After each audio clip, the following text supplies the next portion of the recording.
Huwag kayong maingay, nandiyan na si ma'am. Okay, class. Pass these papers to your classmates. Ma'am, tapos na ako. Wow, ang bilis mo ah. Class, basahin niyo maayos yung instructions ha. Ah, capital pala dapat. Thank you, ma'am. Capital, ma'am. Huwag kayong magmadaling sumagot ha.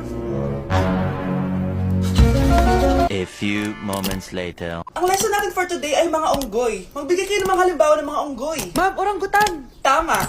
Ma'am, ako, ma'am. Tama. Okay, class. Ang galing. So, nakapag-check na ako ng mga exams nyo. At, si Scarlett lang ang nakakuha ng 99. Yes, talino ko talaga. Bawi din kayo, guys. At lahat kayo, perfect! Ako pala yung bobo. Class, so mag-vote tayo for Muse. So, sino ang nominate nyo? Ma'am, I nominate Scarlett for Muse. Uy, guys, ano ba? Parang yung tanga dyan. Class, seryoso to ah. Huwag mo gawin joke. Tapos pinuntahan niya ako.